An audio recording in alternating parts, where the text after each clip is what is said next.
Believe it or not, you may feel as strongly about this as I do. Not too many people in Washington care. One whit. President cares. There are a few members of Congress who recognize the threat to the Republic as a result of this misconduct. Most of the Republican establishment doesn't care. And obviously the Democrats don't care. They did it. In fact, you had a key Republican establishment member involved in spreading the smear, John McCain.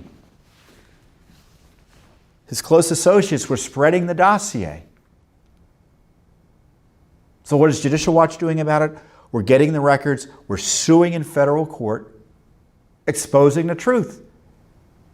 As Congress is either complicit or incompetent in getting the information out, and complicit, at least with the House Democrats right now, in suppressing it and trying to hide it and avoid it.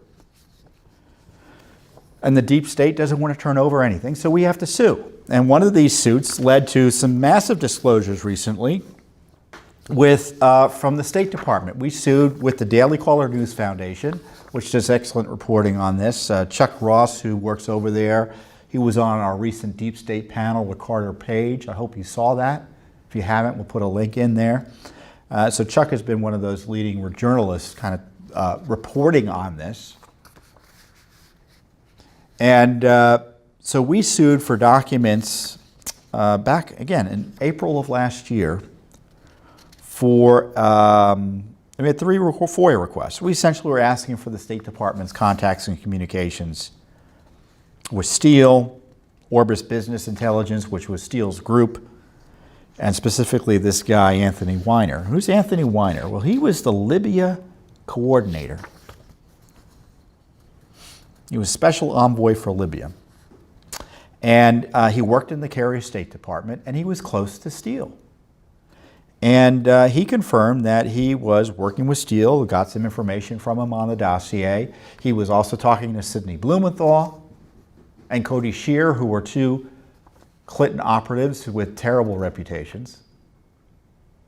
And he was sharing their dirt because they had a version of their dossier. Remember, there was more than one dossier. You had, quote, the Steele dossier. Then you had other dossiers being created by the Obama administration, specifically this guy, Jonathan Weiner, who was talking to Clinton campaign allies and operatives, and writing that up, giving it to Steele, who then gave it to the FBI. How do I know this? Weiner admitted to it in the Washington Post last year. So obviously we wanted to know about what was going on there. So we sued, and we've got 2 batches of documents, about 60 pages between the 2 batches of documents, and they confirm the close working relationship between not only Christopher Steele and the State Department, but the way it was laundered through, not only through the Justice Department and the FBI, but to, guess what, the Democrats in the House. So the first batch of documents confirm that Steele had a long working relationship with Weiner. Weiner was doing all sorts of work for Steele, helping him set up meetings with, let me get my glasses here, meetings with other government officials, going back to 2014. He's pushing his reports to Victoria Nuland, who was a top official in the State Department, and the reports were on, Russia and things like that.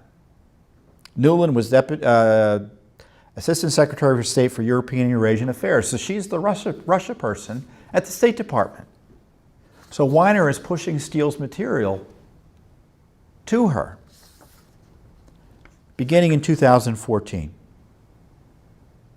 And then in November 20th, 2014, Weiner openly acts as a liaison for Steele, attempting to set up meetings and referencing his 3 reports in the subject line of the email. This meeting was scheduled to be with a person who is an office manager in, again, that office that Nuland runs.